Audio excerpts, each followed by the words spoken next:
Assalamualaikum warahmatullahi wabarakatuh. Waalaikumsalam warahmatullahi wabarakatuh. Bismillahirrahmanirrahim. Alhamdulillahi rabbil alamin.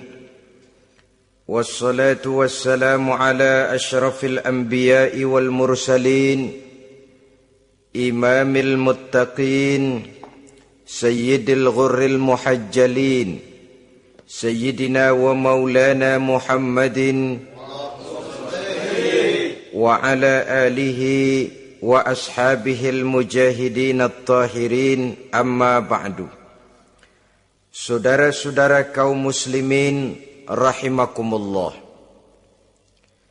Di zaman Rasulullah sallallahu alaihi wasallam adalah seorang pemuda bernama Ikaf bin Khalid. Ia seorang pemuda yang ganteng, sehat, tidak impoten, suka bergaul dengan wanita, suka pesta, dan memang ia orang kaya. Ia selalu menunda-nunda perkawinan dengan berbagai alasan-alasan yang tidak syar'i. Sampailah keadaan Ikaf bin Khalid ini kepada baginda Nabi, sehingga ia dipanggil oleh baginda Nabi. Setelah sampai, ditanyalah Ikaf bin Khalid ini, "Hai Ikaf, saya ya Rasulullah." "Kau sudah punya istri?" "Belum ya Rasulullah." "Juga tidak punya budak sahaya?"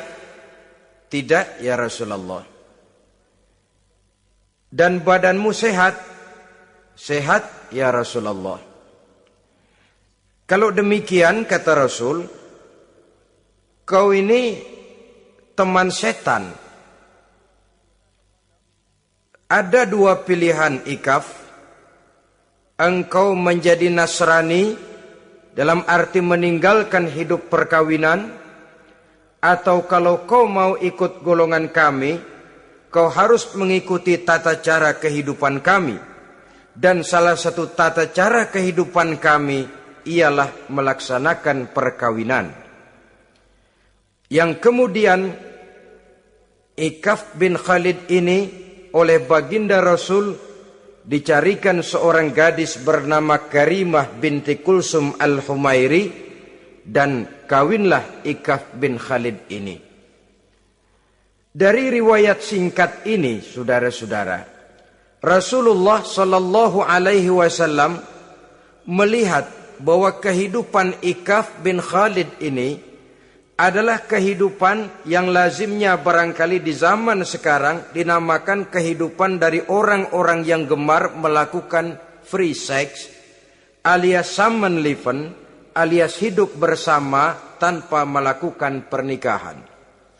Ia sehat, ia kaya, dan ia suka bergaul dengan wanita, sehingga gaya hidup yang sedemikian ini dikecam oleh Rasulullah sallallahu alaihi wasallam.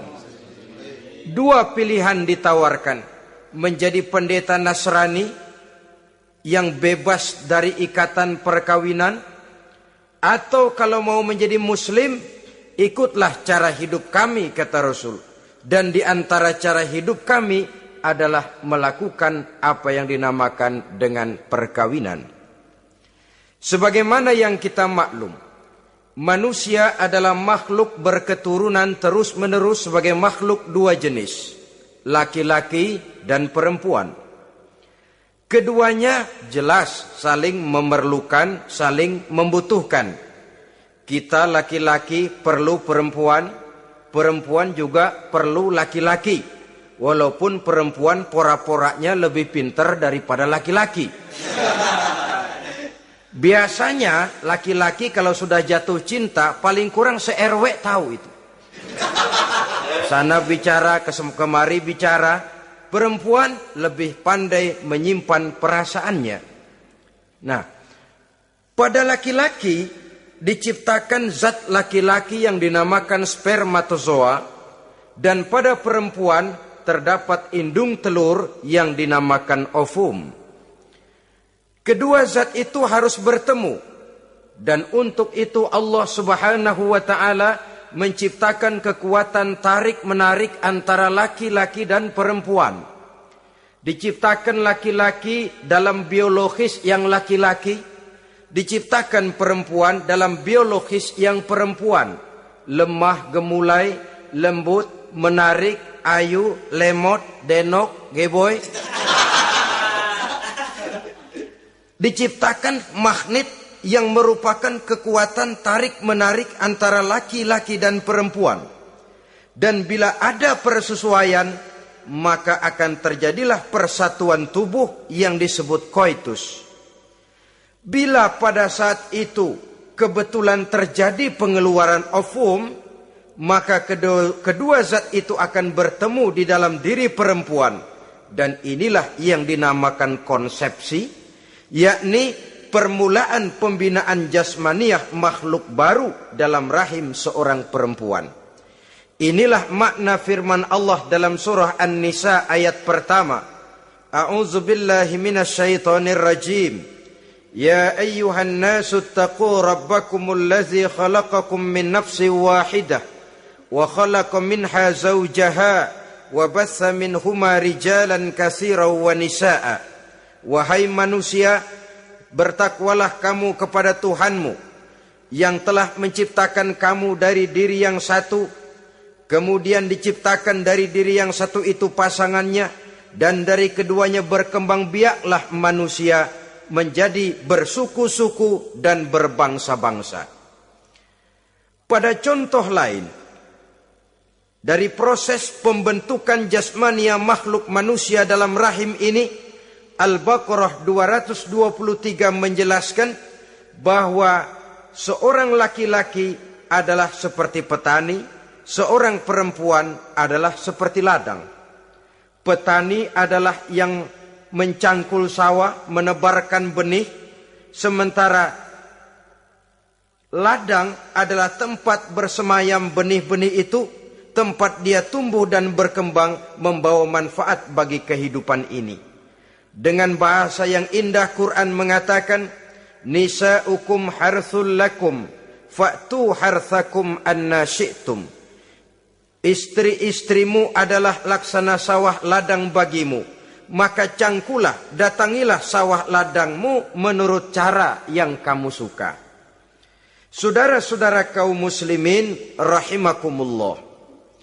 Belakangan ini orang sering membicarakan pendidikan seks bagi anak-anak.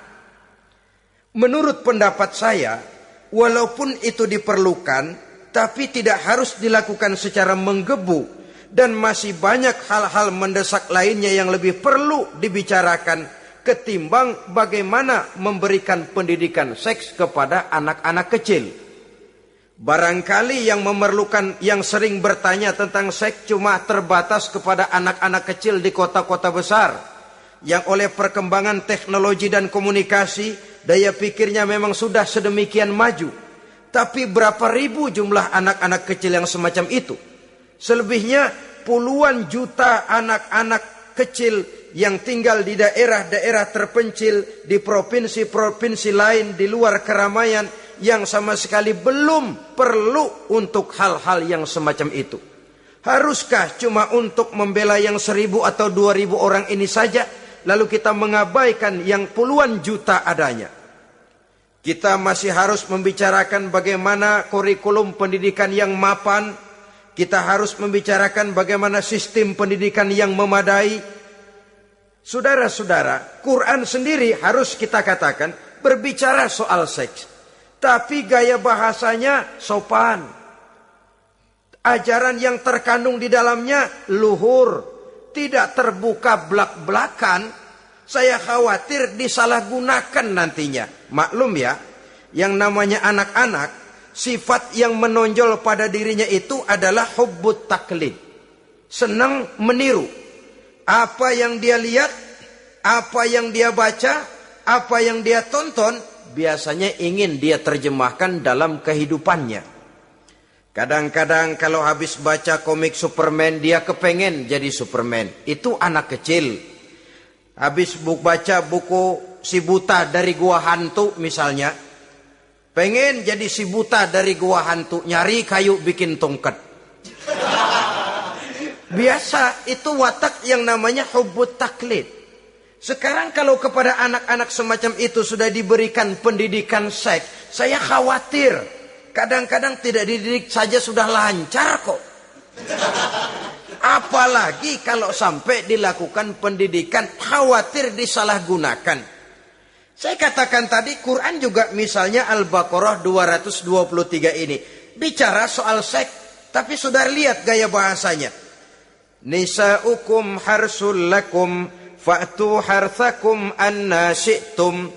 Istrimu adalah sawah ladangmu, cangkulah sawah ladangmu menurut cara yang kamu suka. Mau cangkul sambil mundur juga boleh.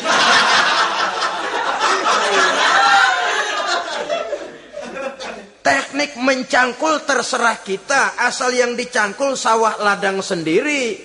Jangan sawah ladang orang lain dipaculin, marah yang punya.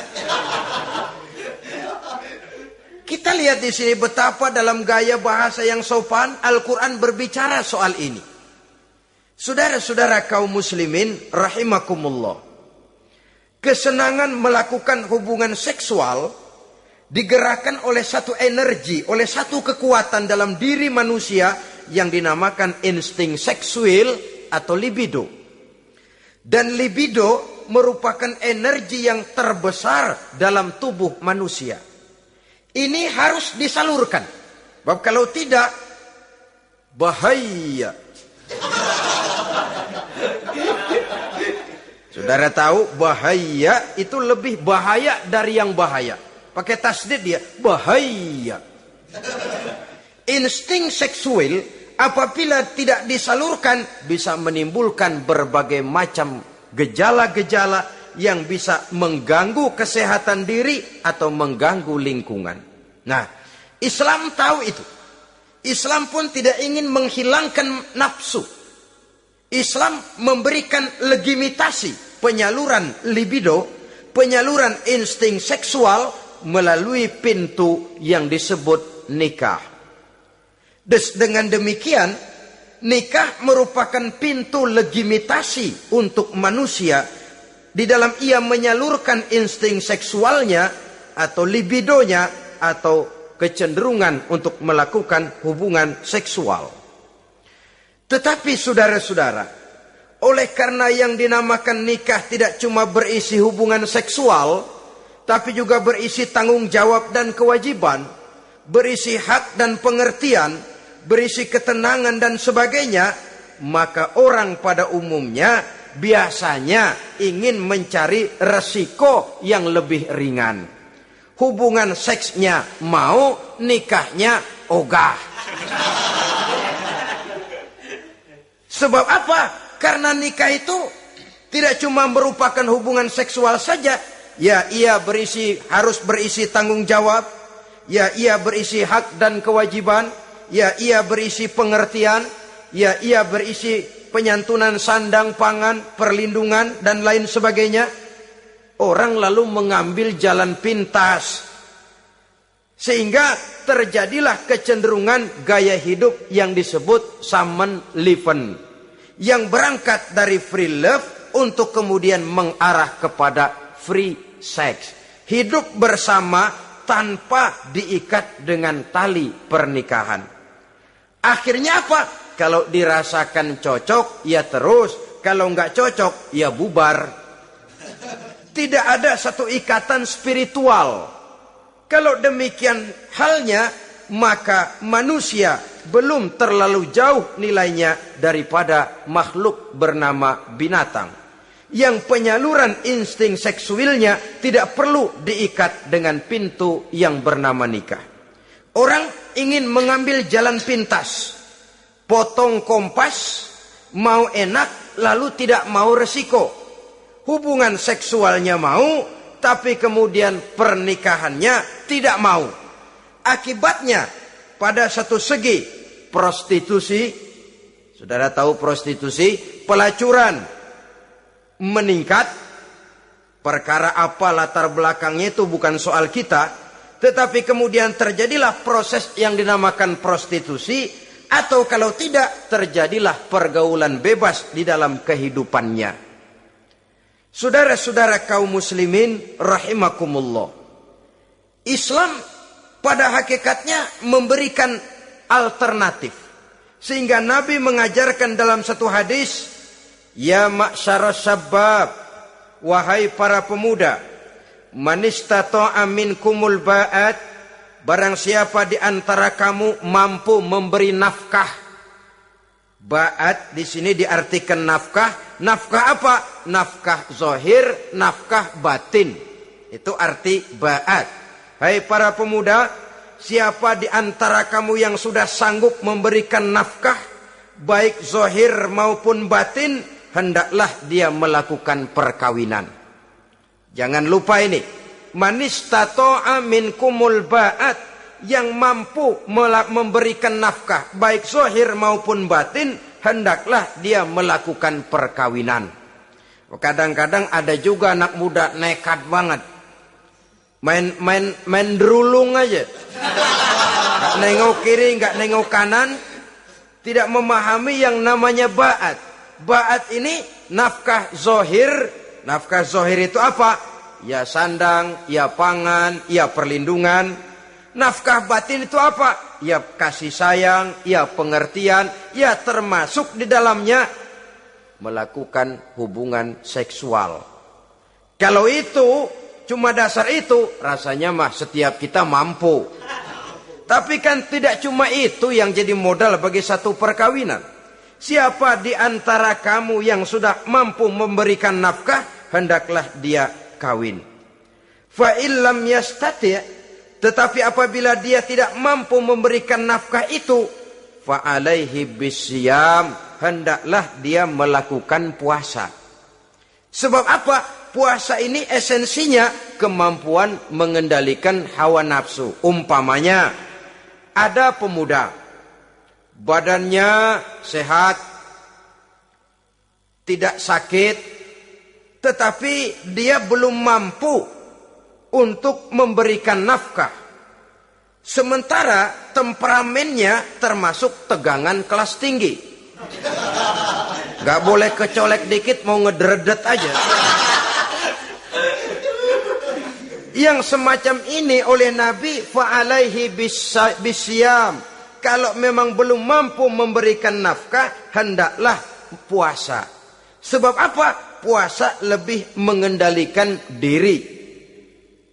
Saudara-saudara, apabila puasa ini pun dirasakan juga berat, maka ada cara lain untuk menetralisir libido itu tadi. Kecenderungan untuk melakukan hubungan seksual. Dengan apa misalnya? Dengan jalan melakukan olahraga. Dengan melakukan olahraga, hormon yang membentuk libido tersalurkan, terkuras melalui energi yang dikeluarkan pada saat melakukan olahraga. Atau dengan jalan yang keempat, menjauhi hal-hal yang bisa menimbulkan rangsangan seksual. Bisa dengan puasa tadi, bisa dengan olahraga, bisa dengan lain-lain yang kira-kira bisa menghindarkan kita dari hal-hal yang bisa menimbulkan rangsangan seksual. Sehingga Al-Quran pada surah Al-Isra ayat 32 berpesan, la taqrabuz zina innahu kana fahishatan wa sa'a sabila. Jangan kamu mendekati zina, sebab sesungguhnya zina perbuatan yang keji dan jalan yang sangat buruk. Jangan mendekati zina. Mendekati zina artinya mendekati hal-hal yang bisa membawa kita kepada perbuatan zina. Termasuk misalnya bacaan-bacaan Parno. Nah, ya. Itu Parno nggak boleh dibaca. Blue film, ngintip, ini juga penyakit ini.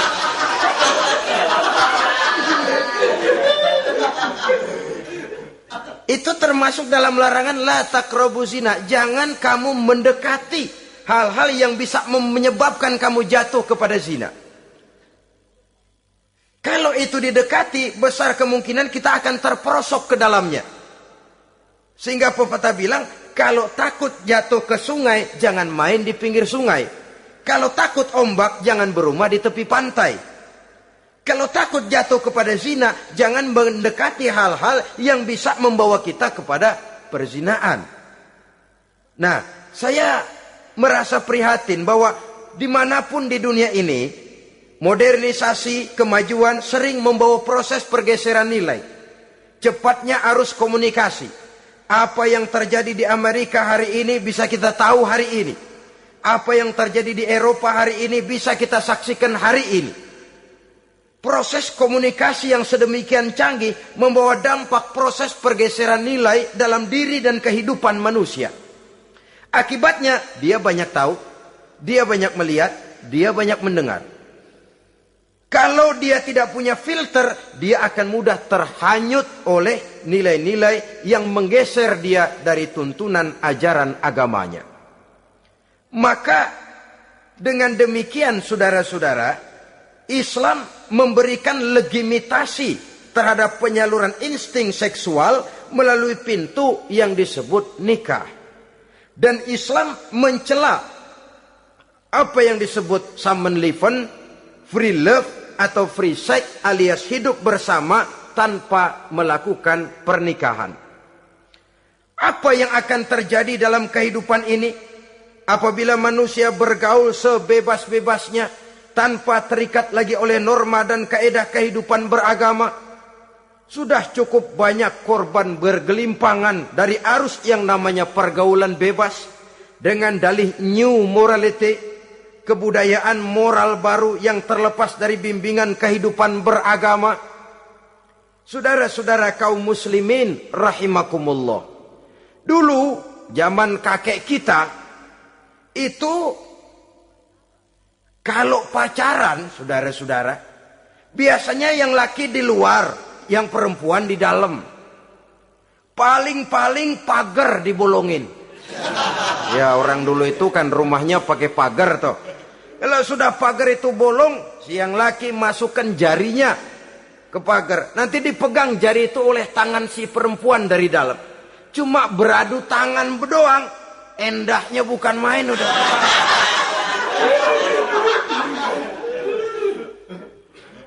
Sekarang saudara-saudara, saya lihat kayak orang beli sepatu.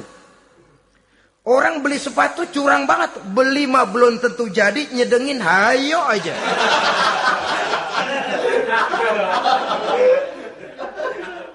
Iyalah, kalau sepatu barangkali disedengin sehingga ada bekasnya. Kalau anak orang disedengin, Allahu Akbar. Ya sedang sih sedang.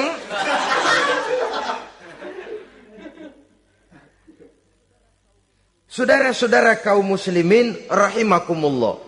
Terhadap pintu legitimasi ini pun kalau manusia sudah sanggup melakukan ba'at, baik nafkah zahir maupun nafkah batin. Kalau itu tidak bisa dia lakukan, hendaklah dia menjaga diri dari hal-hal yang bisa menjerumuskan dia ke tempat zina. Bisa dengan puasa, bisa dengan memperbanyak olahraga, bisa dengan menggiatkan belajar, study club, diskusi. Ada pepatah mengatakan 3 hal yang bisa membawa kerusakan. 3 kosong. Kosong iman, kosong kantong, kosong perut. 3 kosong ini yang sering membawa kerusakan dalam diri manusia. Pertama, kosong iman. Yang kedua, kosong kantong. Yang ketiga, kosong perut. Ketiga kosong ini, kalau sampai kumpul pada diri kita, 3-0, berapa yang ngubernya? Sering kalah kita. Kosong iman, kosong kantong, kosong perut. Maka motif dari berbagai macam kejahatan, umumnya karena 3 kosong ini. Orang bisa jatuh ke tempat zina, bisa jatuh kepada korupsi, bisa jatuh kepada perampokan, pencurian, dan berbagai macam perbuatan negatif. Pertama, kosong iman. Kalau sudah kosong iman, ini kosong yang paling berbahaya. Dia tidak ada lagi yang ditakutin. Polisi, ya apa selamanya polisi mau nongkrongin dia. Kalau sudah kosong iman, ini sudah tidak ada lagi norma yang diindahkannya. Yang kedua, kosong kantong. Orang kalau kosong kantong, mudah gelap mata. Bawaannya udah was-was mulu uring-uringan. Kosong kantong. Yang ketiga, kosong perut. Kosong perut ini, lapar, kemiskinan maksudnya, bisa membuat orang jadi jahat. Bisa membuat orang menjadi pelacur. Bisa membuat orang jadi koruptor. Bisa membuat orang jadi penjahat. Itu motifnya karena kosong perut. Dari 3 kosong ini yang paling berbahaya sesungguhnya kalau orang sudah mengalami kosong iman. Perut kosong, kantong kosong, tapi iman penuh, masih ada rem. Ya. Kantong kosong, perut kosong, iman kosong juga, jebol, bablas sudah. Tidak ada rem lagi dalam kehidupannya. Hampir segala macam motif kejahatan yang terjadi di pentas dunia ini umumnya karena 3 kosong ini tadi. Karena kosong iman. Sekarang ini kan pergaulan bebas bukan semata-mata karena orang lapar. Bukan karena orang perlu uang. Tapi kadang-kadang ada karena memperturutkan hawa nafsu. Kalau sudah ke sana, kosong apa itu? Kosong iman. Ada tante-tante girang. Ada om-om senang. Ada macam-macam lah. Kurang duitkah mereka? Cukup. Laparkah mereka? Kenyang. Apa yang kosong? Kantong penuh, perut penuh. Iman yang kosong. Maka terjadilah proses yang namanya penyimpangan-penyimpangan seksual dari pintu legitimasi yang sudah diberikan oleh agama tadi. Kadang-kadang iman juga tertekan. Karena perut, persoalan ekonomi. Atau karena memang kosong daripada kesibukan-kesibukan lain.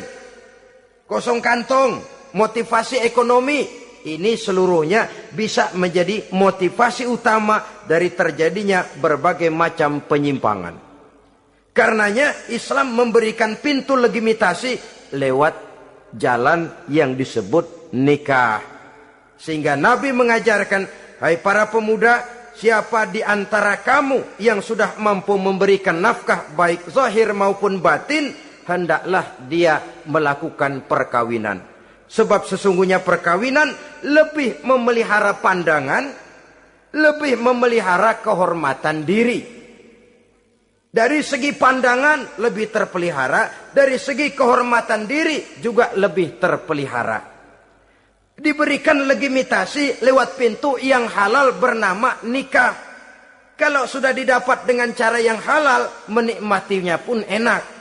Tetapi sesuatu yang didapat dengan jalan haram, menikmatinya pun gak enak, saudara-saudara. Celingak-celinguk. Contoh yang paling dekat, kucing aja kucing. Kucing ya, kalau memang ikan boleh nyolong dia curi di dapur ikan itu. Makannya gak tenang dia. Matanya selata plotot. Ada kaleng jatuh, lari kencang bener dia. Rupanya kucing sendiri tahu kalau yang dia makan itu barang curian. Tapi kalau ikan kita yang kasih tuh ikan, kucing geledek bunyi, anteng aja dia. Kenapa? Dia tahu benar ikan yang dia makan itu ikan yang didapat dari pemberian orang, resmi, formal, sah. Begitu juga hubungan seksual ini. Kalau resmi diikat dengan tali pernikahan, orang tenang-tenang saja. Tenang, aman, ayem, tentram. Tapi kalau yang nyolong-nyolong, lihatin dah. Segera dibopun pisang. Mana nyamuk gede-gede banget. Gerusak, gerusuk. Hansip lewat kabur dia. Padahal Hansip mah lagi ronda. Tapi ada semacam perasaan bahwa ini belum waktunya. itu yang tidak bisa mendatangkan ketenangan dalam menikmati hubungan seksual itu tadi.